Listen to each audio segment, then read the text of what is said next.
16장까지는 레위기 주제 여호와의 성결인데 제사법, 정결 의식을 통해서 성결하게 하나님께 나아가는 길, 여기에 대해서 말씀했고요. 17장서부터 27장까지는 하나님 백성들의 성결한 삶에 대해서 그 규범들을 구체적으로 말씀합니다. 특별히 오늘은 식생활에 대한 성별인데요. 식용으로 소, 양, 염소 등을 잡을 때 과거에는 들이나 진 안에서 형편 따라 적당한 것을 잡았지만 이제후로는 여호와의 장막 앞에서 잡으라. 피와 기름은 반드시 하나님께 드려 향기로운 냄새가 되게 하라. 이렇게 하지 않으면 피 흘린 자를 여기고 백성 중에서 끊어버리겠다. 이렇게 말씀합니다. 회막 앞에서 모든 것을 행하라. 계속 강조한 말씀을 우리가 주의 깊게 생각하셔야 됩니다. 하나님께서 제사의 제물이 아닌 식용의 짐승까지 회막문에서 잡으라고 하셨을까?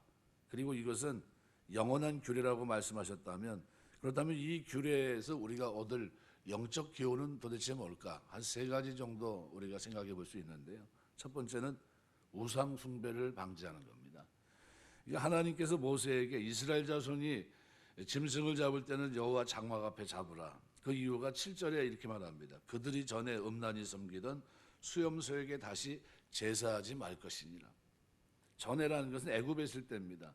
음란이라는 말은 매춘 행위라다, 창녀와 지내다, 이런 동사에서 파생된 말입니다. 그러니까 영적 간음 행위인 우상 숭배를 여기서 얘기하고 있습니다. 또 특별히 수염소라고 하는 것은 문자적인 해석은 털투성이들, 그래서 루터는 들귀신이라고 번역을 했는데 애굽 지방에 많이 섬기던 풍요와 다산의 신이었습니다. 그래서 털투성이들. 그래서 이 한 주석가에 의하면 애굽 투무이스 지역에 수염소 신을 섬기는 거대한 신전이 있었다고 표현합니다.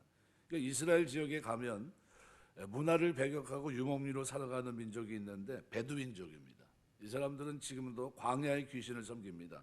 그래서 짐승을 잡아 식용으로 먹기 전에 기름, 피를 귀신에게 바치고 자기들이 식사를 합니다. 짐승을 잡다라는 말은 제사 드린다는 뜻이 있습니다. 그래서 고대 근동에 사는 사람들과 이스라엘인들에게 있어서 짐승을 잡는 것과 제사 드리는 것은 아주 밀접하게 연관되어 있습니다. 그래서 어떤 짐승을 잡든지 사람들의 마음이 하나님이 아닌 어떤 세력, 우상에게 드리는 마음이 있었습니다. 그래서 오늘 본문 5절에서는 그런즉 이스라엘 자손이 들에서 잡던 희생을 회막문 여호와께로 끌어다가 잡으라 그랬어요. 잡던 희생이라는 것은 고기를 먹기 위해서 짐승을 잡는 걸 말합니다. 이 식용의 짐승까지도 회막문에서 잡으라는 것은 우상 숭배를 근결시키는 겁니다. 이스라엘이 빠졌던 여러 형태의 우상 숭배를 표현해 주는 말이 음란히 섬겼던 이란 겁니다. 그래서 출애굽기 34장에도 보면 15절 16절에 하나님이 이스라엘 백성에게 너는 삼가 그 땅의 거민과 언약을 세우지 말지니 이는 그 이유입니다.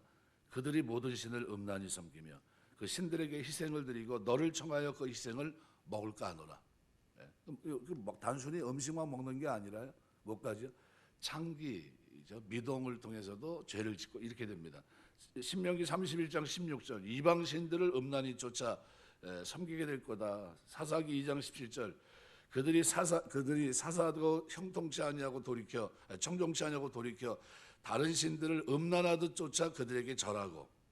사사기 8장 계속 우상 숭배 문제가 나옵니다.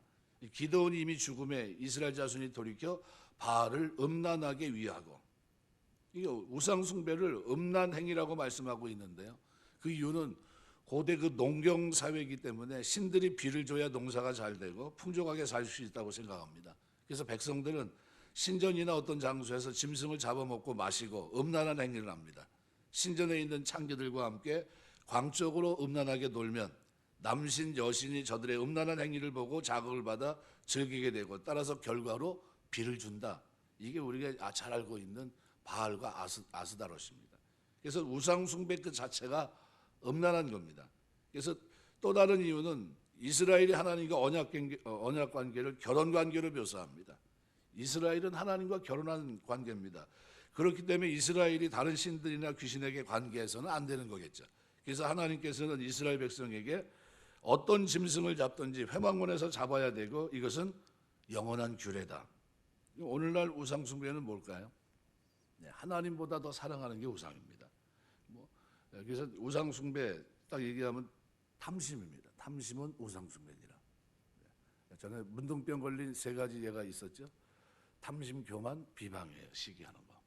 이게 우상 숭배입니다.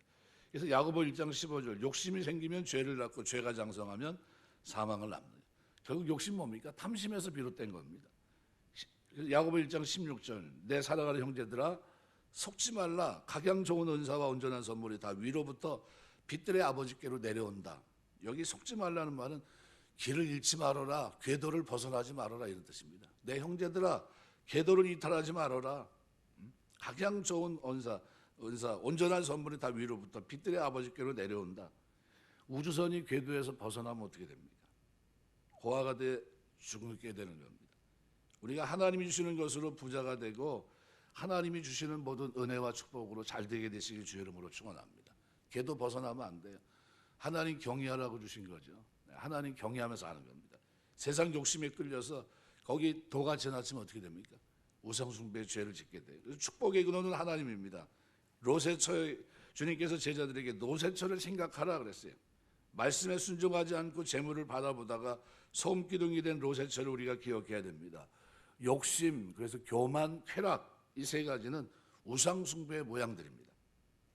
전에 성경에 나와 있는 대표적인 예가 탐심, 비방, 교만입니다.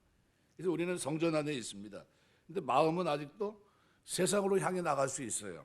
언제나 그렇게 이중적인 신앙생활을 하면 안 된다는 겁니다. 여호와 장막 앞에서 우리의 모든 문제를 거기서 해결해야 된다는 겁니다. 그래서 우상 숭배는 어떻게 해요? 죄입니다. 그래서 신약 그리스도 안에서 자족에 대해서 계속 이야기합니다. 두 번째는 오늘 본문에서는요. 식생활에 대한 감사합니다. 우리가 살아가면서 범사에 식용 음식을 마실 때마다 늘 감사하며 드시게 되시기 주 이름으로 축원합니다. 이스라엘 자손이 들에서 식용으로 짐승을 잡던 것은 이제부터는 여호와 장막 앞에 와서 먼저 화목제로 하나님께 드려야 된다. 보통 제사를 드릴 때 화목제물은 짐승의 가슴 부분, 우편 뒷다리 부분을 드렸습니다. 가슴 부분, 뒷다리 부분을 하나님께 드리고 그것을 제사장이 하나님 대신 가졌습니다.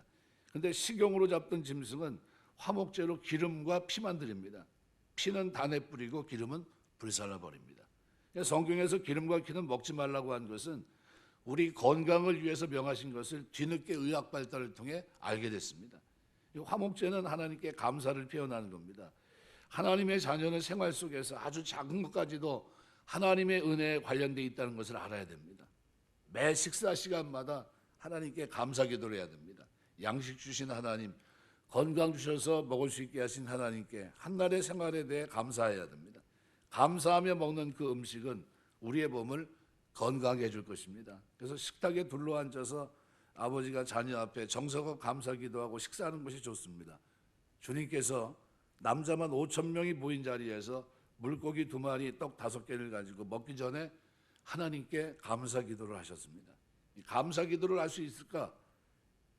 감사 기도하셨습니다. 그때 기적이 일어난 겁니다. 남자만 5,000명이지만 먹고 남은 것이 12강주리가 차고 넘칩니다.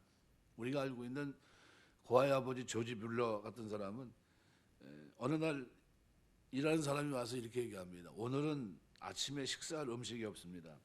왜냐하면 늘 저기 갖다 줬던 재료를 갖다 줬던 분이 안 하는 겁니다.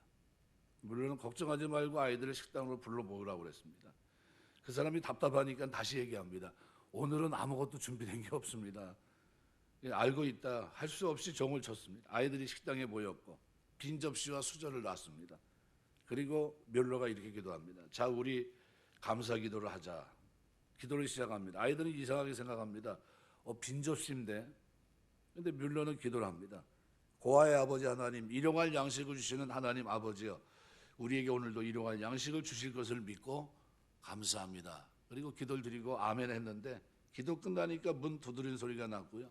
한 사람이 이미 다 요리가 된 음식을 가지고 왔는데 평소에 음식 재료를 도와줬던 사람이 그날은 요리를 해갖고 온 겁니다. 그냥 떠서 먹기만 하면 됐던 거예요. 우리가 감사해야 돼요. 일본에서는요. 광산에서 일하는 광부가 갱속에서 열심히 일하다가 점심이 돼서 식사를 하게 됐는데 모두 앉아 점심을 꺼내 먹는 가운데 한 진실한 성도가 하나님 앞에 감사 기도를 합니다. 남들 눈에 띌 거 아닙니까? 기도한 사이에 우스운 일이 생겼어요. 개가 들어와서 그의 점심 보따리를 물고 나간 겁니다. 주변에서 이걸 보면서 조롱하는 겁니다.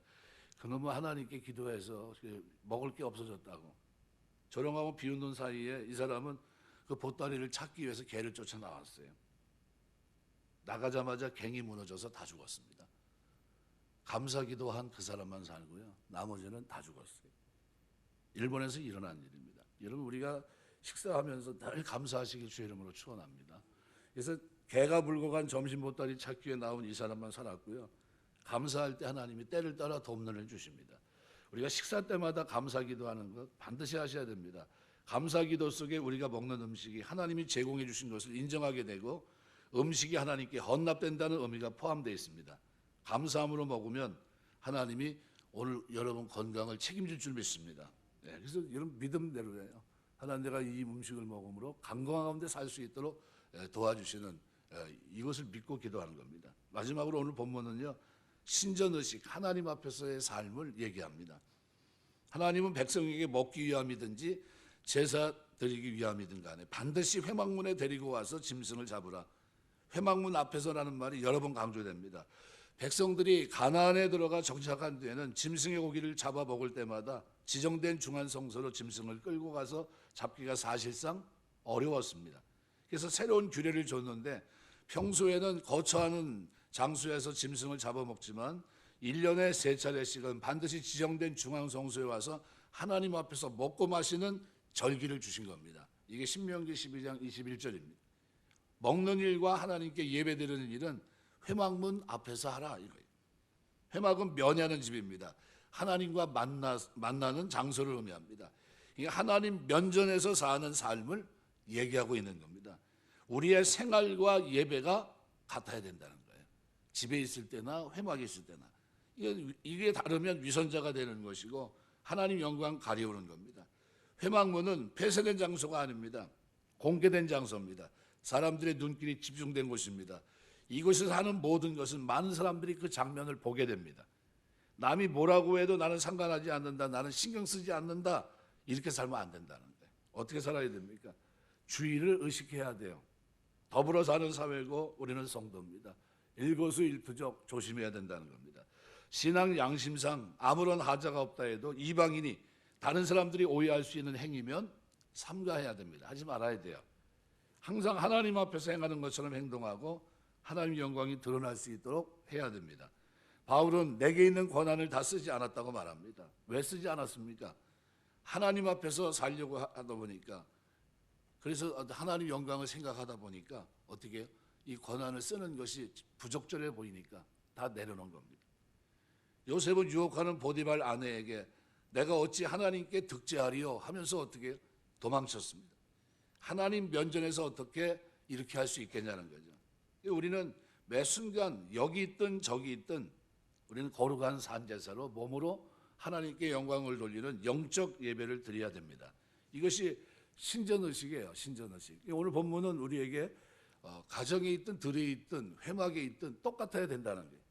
하나님 중심의 생활, 이것이 회막문에 나와서 짐승을 잡으라는 말씀의 의미입니다. 하나님께서 아브라함에게 너는 내 앞에서 행하여 완전하라. 그리하면 내가 너에게 전능자가 되어주겠다고 말씀하셨습니다. 여러분, 우리가 남은 때를 어떻게 살아야 됩니까? 동물은 생존 본능에 의해서 강하게 붙들려 살아갑니다. 인간은 이성에 붙들려 살아갑니다. 먹을 것, 입을 것, 해야 할 것, 가야 될 것, 말아야 될 것 다 이성으로 결정합니다. 성도는 성령으로 결정합니다. 성령에 매여 있습니다. 성령에 붙들려 있고 성령을 쫓아 행합니다. 말씀이 기준입니다. 갈라디아서 5장 24절 그리스도 예수의 사람은 육체와 함께 그 정과 욕심을 십자가에 못 박았느니라. 탐심을 이미 못 박았다는 거예요. 이것이 신전의식이고 회막 앞에서 사는 삶입니다. 하나님께서 회막 앞에서 식용의 짐승을 잡으라고 하신 것은 회막과 가정을 동일시했다는 것을 보여주는 겁니다. 그래서 가정에서는 엉망인데 회막에서는 거룩하고, 교회에서는 엉망인데 가정에서는 거룩하고, 이렇게 될 수가 없다는 거예요. 똑같이 양쪽에서 거룩해야 된다는 겁니다.